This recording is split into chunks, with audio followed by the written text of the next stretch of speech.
And then you keep finding yourself in the same pattern, but you've chosen that subconsciously. Like you've decided. Let's get into this. Let's get into this. Yeah. I like this. Okay. Do you want a drink or anything? Are you good? For a little bit. No. That's the best. Ooh. So what Nice. I like that. Cheersy. Cheers. Ladies first. Oh, thank you. Hello and welcome to Part of Love, the channel devoted to helping you find the love you deserve. I'm Colt of Colt Ang, and this is the safe space that we created to help answer all of those questions about love and dating and relationships that we all have, but that nobody seems to want to talk about honestly. That's it. That's it. That's Welcome. The whole thing. If you are new here or for whatever reason are not subscribed already, we would love for you to hit that subscribe button that I believe is over here, and please comment below because we love talking to you guys and hearing about your ideas of what you think about the episodes and what you want to see on the channel in the future. Okay, cheers. Let's do it. I was thinking about this. Okay, so I was thinking about this topic because I have seen it in our relationship, and I see it so often in friends, family, clients. We sabotage the love subconsciously that we don't think we deserve. And that sounds like, no way. There's no way I would like ruin like a perfectly incredible, something that came my way. But I see it all of the time. And we should share maybe our experience because I actually didn't really understand what was happening when it was happening. But it took me like literally until recently to truly understand. Almost 10 years. Yeah. Let's pull this over here, get a little bit closer if we're going to talk about this. So what she's talking about is it's the first time we broke up. So we haven't talked about that on the channel. We haven't gotten to that part of our love story, which I think we should do the next part of our love story for the community next Tuesday. So everybody get ready for that. But it's going to come to this point, and it's going to be explained. Hopefully you'll understand it a little bit better than I did because I didn't understand it. I broke up with Ange. It was horrible. Now, we were only dating for 2 weeks. 2 weeks. We talked about this a little bit in the rules video, though. We talked about it in the rules video because this was one of those arbitrary rules and guidelines that I had followed because somebody had told me, oh, I heard about your like 2 week rule. And I was like, what's my 2 week rule? And they were like, well, you date somebody for like 2 weeks and then you like try to get them to break up with you because, you're a fucking dick. And I was like, what? That's ridiculous. And I looked at every relationship I had and I was like, oh my God, I've got a 2 week rule. It's a curse. It's the curse. And well, what was crazy to me, so we had spent like months trying not to date, basically. Like we were totally emotionally head over heels, and we finally both like got single. Like I finally dumped my boyfriend and was like, this isn't working, sending you all the good thoughts. I'm in love with somebody else, basically. And I, it was me. For me, Wait. Right. Good. For me, because I had dated a lot and because I knew he wasn't the one, not you, the other one. I just knew like it was already in the dumpster. Like I didn't need this space or this time. So when Colt and I like finally like got together, like it was magical, and it was kind of everything that we envisioned it to be and better. And we did end up spending so much time together, and you kept saying, I just don't know how this is real. Like, I don't think I've ever smiled this much in my life. I don't think I've ever laughed this much in my life. I'm just falling for you so quickly, and this has never happened. Like, this is just so crazy to me. And I was like, yeah, me too. I'm so excited. And out of nowhere, out of nowhere, he kind of just ghosts me, basically. I don't feel like it was that. I wouldn't say ghost. Emotionally. But emotionally I emotionally ghosted. All of a sudden, I was just gone. Yeah. You pulled away. I mean, obviously, we worked together, but you pulled away, like, out of nowhere. And I was like, what is happening? I pulled away, and the thing is, I think that all of the And this is why we started Part of Love, is that the only things that I had ever heard of, I had only heard of people doing this because there was a reason. They were unhappy, and that this relationship that seemed so great, like when you see a movie where two people are friends and they flirty, and then they get together and they realize they're not the people they thought they were, and suddenly they break up because they found the real people that they were supposed to be with the whole time. It's that kind of story.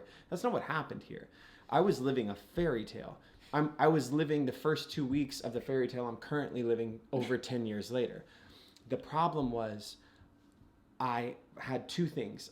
I had the curse in my head, the curse of the 2 weeks, and that wasn't going. Like, I still really was interested in her and really liked her, and she was so hot, and there were so many things that you were doing, and I mean, just like nothing was waning. There was no waning, but you were so good to me that all I could think was, I'm gonna fuck this up because I can't keep up being as good as this is. I'm not that good. I'm not deserving of that. I'm not, it didn't sit right with me. And I thought, I'm gonna mess this up because I have my 2 week thing. There's my 2 week rule that I've been told that I have. And if I stay with you and we keep having this fairy tale life, I'm going to fuck it up. I'm going to, whether it's a generational thing, whether it's the 2 week thing. And so you just said like, hey, and so I was like, let me just end it here. Well, it wasn't that, I didn't say end it at first. I said, I don't want you to date anybody. I don't want to date anybody. I need us to not spend time together the way that we've been spending time together. And I need us to stop seeing each other for a second. You were like, so you're breaking up with me? And I was like, no, my heart. And that's what I could never explain. And I still can't. I didn't want to break up with you. I was so terrified. And so I had never had that frame of reference. And I think largely what the kind of overall argument of what you're speaking to is that sometimes you're going to go through those periods where your frame of reference completely shifts. Yeah. And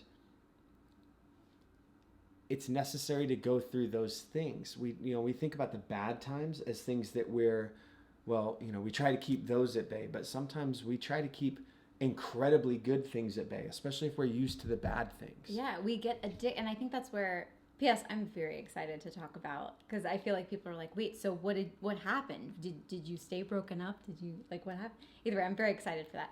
But the point is, I was going to say, like, I feel like it's almost addictive to tell this loveless story, to tell this story of like, I'm a fuck up, or I don't deserve this, yep. or only bad things happen to me, or I never meet good guys, and you tell yourself this story and you don't realize, and I see it, so sorry, my phone, I see it all the time, like people are pushing this amazing love out of their life without really paying attention to it, and then they allow like all of the stuff that they've told themselves the whole time that they deserve and that's coming their way, and it's like, why do you guys think you keep dating the same asshole over and over again? Or why do you think that you keep, not finding the love of your life when really you're just not opening yourself up to the love that, might be trying to come find you?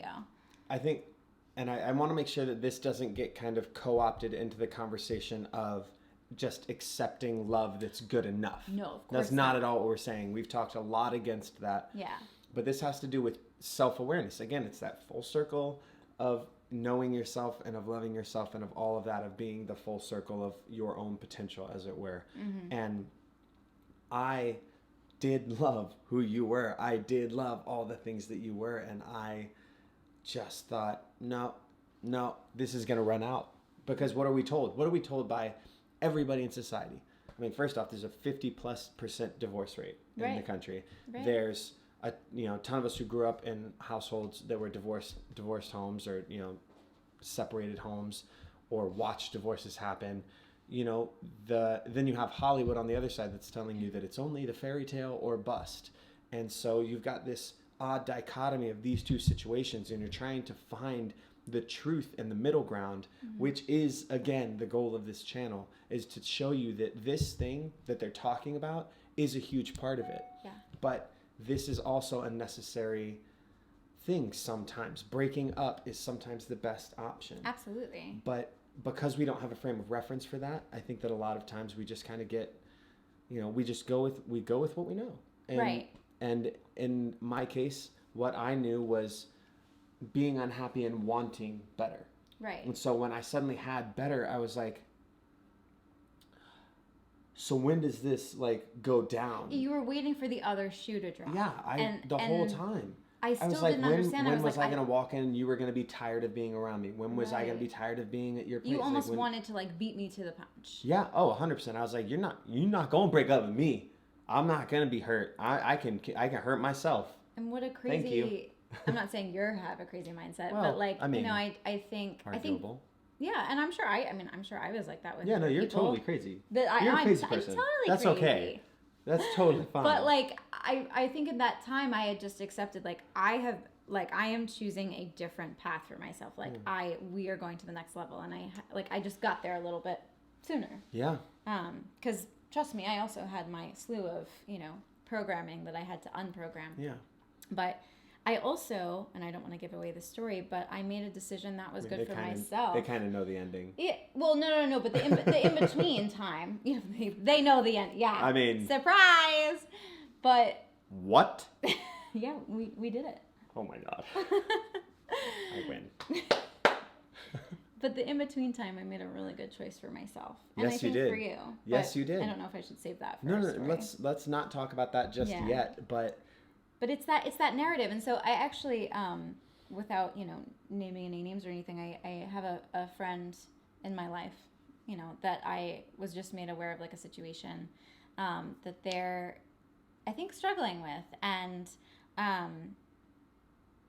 deciding whether or not they want to settle down with this person who is like, on paper perfect, and then emotionally they're saying they're connected and perfect, but like they just don't know if they want to settle down with them. And I'm like, well, what we never push, like, if it's not 1,000% full circle and you're not over the frickin' moon, like, don't do it. But they can't, give a solid answer why. They're like, no, I truly believe that, this is the full circle. I don't know. I don't know if I'm ready to do this. And I'm like, I'm wondering if maybe it's like this internal narrative that is like, no, you don't deserve this. I'd have to know more of the particulars. Yeah, I can't do it on camera. But okay. Sorry. But yeah, I mean, I think this is where it comes down to these, like, we're not giving you the answers. We're giving you the tools. Our goal here is not to tell you, well, if you do it the way we did it, then you will succeed and have what we have. That's not how this works. That's not how the heart works. It's not how life works. And anybody who's out there selling you fucking porky pies, telling you that is true, is selling you porky pies. It's a fucking big pile of lies. Like, that's not how any of this works. Otherwise, someone would have capitalized on it, and then we'd all figure it out. And that's not. But I think again, it's like so. But what are the tools? So let's talk about the tools that we can use to identify these things in ourselves, these patterns, and to look forward and come out of it on the other side better. Like what? I think it's a constant self evaluation. Do you know what I mean? Which again, self-awareness. But like if we train ourselves to maybe do several daily check-ins with these emotional red flags that we're having, like, do I actually feel like this, or is this a narrative I don't believe? Is this a programmed narrative or a narrative that I don't believe anymore? Whatever it is, do I believe this right now? Because we're constantly growing and shifting and realizing and uncovering. So that constant check-in for me, I think, is important to be like, is this truth to me right now? Yeah, I think that is the most perfect, actionable idea that you can take away from this video /podcast /episode. Like the idea that, and we've talked a lot about whether in the refinery or whether here or just in our personal lives, which this is become, we've talked a lot about writing down your thoughts and your ideas of who you are, how you think the world sees you. I mean, it's almost akin to an acting exercise. You're writing down who you are, what matters to you, what is important to you, and remembering that what you're writing down, you then read back and go, do I mean that? Or is that what I meant before? Or is that what I was told before? Because had you asked me to write down, or had someone, not you specifically, anybody but you, asked me to write down in that moment, what are you scared of? What are the things? And I wrote down 2-week rule that girl freshman year of college told me I apparently had. Then 6 years later, I was like, it's the rule, babe. Like, and also, I don't know. I remember you saying something about, and I think we learn so much from like what we observe as kids, and so I think I remember you telling me, I don't want to put words in your mouth, but like fairy tales aren't meant to last. Like fairy tales aren't forever. There's always like an expiration date. Yeah. So. Wow. I was dark. No. Wow. Wow. Fuck you, Colt. So you're like, this was, freaking awesome, but like, deuces, because like I don't want to be caught in the, in that sad time. So I'm just gonna like cut it right now. And I'm so sorry. No, but you really did a great job of painting the picture back then, because we really were playing house. Like I just remember like, going out, partying, loving you, coming home, making homemade dinners every night, candlelit dinners on the floor, playing with the dogs. Like, I mean, we had it all, and I was like, I don't understand what's happening. But I mean, you're right. If you write it down, you're like, this doesn't really make sense. Well, it was even less of that. I feel like and this is the problem, letting influences. So let me mess the room up to clean it up. I will say that a lot in the coming episodes. That was a thing my sophomore year acting teacher taught us. She said, mess the room up to clean it up. You got to get all your thoughts out to be able to sift through them and know what the fuck you're saying, which is why we talk about journaling and writing these things down, and not just journaling like free form, which is also necessary. That's a great daily exercise, but we're talking about, what we just said, looking at these moments.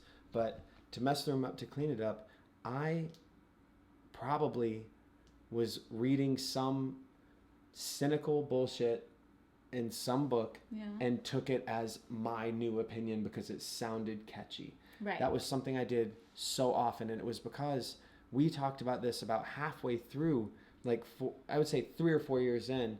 I told you, I was like, I don't have opinions about anything. And you were like, yes, you do. And I was like, no, I don't. I read stuff, and then if it sounds cool and I think that would sound cool coming out of my mouth, I say it. And that's my think. Now, that's what I think. And it was odd because it wasn't like I hadn't had life experiences. No. And it was that I didn't think any opinion I ever had mattered. Right. But that was, again, your self-worth. Yeah. What needed some help, which we recognized early on. Yeah. I mean, so did mine, to be fair, in different aspects. No, in totally different aspects. But I think that a lot of times with regards to love, we're caught between this place of I deserve everything and I deserve nothing. Yes. So, like, we're on both ends of the island and we cannot meet in the middle sometimes. Like, where the fuck? I totally agree with I wish that. I had that answer. I mean, I guess, again, I'd be Thanos at that point. Like, I would just know or think I knew everything. You can't. No, I totally agree with that. Like, that was a bad reference. I pivot sometimes. I'll give you all or nothing still sometimes. And it's hard to, like, stay grounded and be like, what do I really think about this? Yeah. What does this actually mean? Like, Yeah. My opinion matters. But I have to also be pliable. Yes. And I love that concept literally from what we were just talking about. It's that idea of, I was watching I love Hollywood Reporter roundtables. It's like my favorite thing. And I just love watching my favorite actors, writers, directors, cinematographers, whoever, talk about their craft. And it humanizes it and it brings it into this new frame. But Quentin Tarantino was talking to, oh my God, I'm so embarrassed, Ridley Scott, about the fact that they both worked with Harvey Keitel in their first movies. And that Harvey Keitel taught them that when an actor comes into a room, a lot of directors will be like, okay, so this is what the character's thinking and feeling, and this is everything that this is what I want to see in this moment. And I totally understand that. I love direction. But one of the things that Harvey Keitel taught them both was when you're in an audition setting, don't tell them anything on that first take. See what they bring to it. Right. And then you can add direction. And from an actor's standpoint, it's this concept of come in with your genuine, this is what I feel this is. This is what I got from text, which I'm, equating to when you go into a relationship, go in with your eyes open and you say, this is what I feel this is, but also be open to direction, to collaboration, to those things. It's totally a collaboration. You know what's funny? I think I told you this before. Okay. I'm excited. So when we first got engaged, and I think this is like the case for everybody. What? It's like, I know, right? We did that. It's like, I'm taking my band off so you can see. It's like everybody in the whole world, all of a sudden, like, it's a magnet. And I don't know if you're just so excited to like, be engaged to this person, or, I don't know what it was, but everyone knew I was newly engaged. It was like just a magnet for a whole, long time.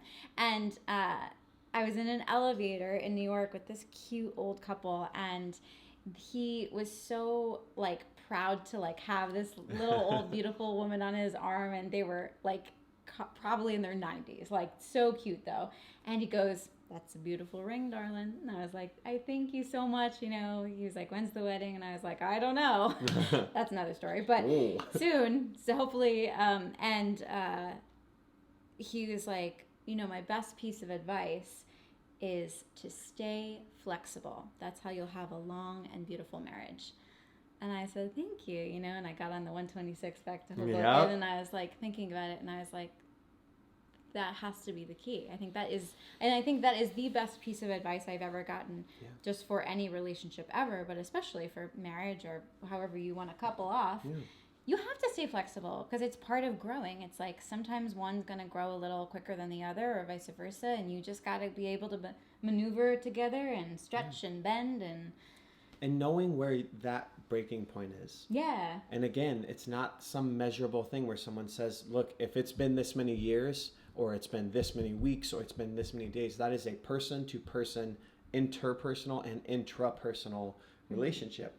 That's something that you have to understand and accept for yourself.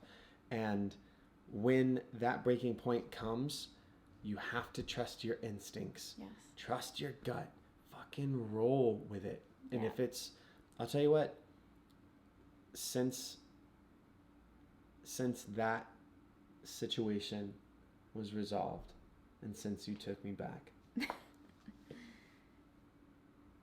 there has not been a point that my gut told me to do anything other than figure it out. Be flexible. Be here. Yeah. I want to be here. And there are times that you just make walk on these fucking kiddos. But I love you so much, and I always think about that feeling of, remember what we talked about on Tuesday. Remember that first time that remember that moment on the pier when I came to see you, and you were like, after you came back from Boston, like, remember. Well, we're giving away our story. No, we ended up together. I'm not saying anything distinct other than that. Okay. But I remember that moment where you looked at me and I was like, I'm not gonna fuck this up again. Yeah. That moment, that flexibility of this relationship is more important to me than anything, and especially me being right sometimes unless I'm right. What a freshie. Anyway, pay attention to your narratives. I think that's like just such an important thing to constantly check in with yourself and reevaluate what stories you're telling yourself. Is this how you really feel? Are you sabotaging potential love that's maybe already in your life or coming to you? And it doesn't even have to be romantic. It could be a friendship. It could be a job. It could be anything. It could be from yourself. It could be having that false ego or true like respect for yourself Are and you accept pushing those away moments. happiness and joy? Yeah, just basic things. Like when you do some work for yourself, sometimes, like I spent all night, I spent 2 hours last night and then all day today working on this one scene for a project, and I didn't think twice about it. I was like, Yeah. I fucking love that, and I'm proud of that, and I hope that everything goes well with it. Yeah. And that's exciting, but I know that I'm happy with that. Yes. And it's those moments that when I come to you and I say, hey, this is how I feel, this is why, and this is just how I feel, I can come to you and say that, and you can say, okay, but blah blah blah blah blah blah blah, and we can end up in a totally different place, but we know those patterns that led us there, and we can then work through it because we know our truths. 100%. And so the sabotaging doesn't happen as often because we're centered. And I also, we're fortunate. We also, I have a partner that recognizes in me like the times when I am sabotaging. Not us, that never happens anymore, but like, sometimes with work or sometimes with, other relationships and things. You're like, you're doing that thing. And I'm like, oh, you're right. Yeah, sorry. So just keep yourself aware and awake. Oh, please. Oh, please. Keep yourself aware and awake and ready for these things because they will come your way. And the only way that you are going to get through them more than just surviving them is by knowing that you, in your gut, your instincts are right. Just fucking follow them. Yes. You are good. Yeah. Yes. Check in tomorrow for the season finale of The Refinery. That'll be some fun there. I'm really excited about that. And then we have game night this Sunday. I'm pretty excited about it. I'm excited. I'm always excited about that. All right. I love you. We'll see you soon.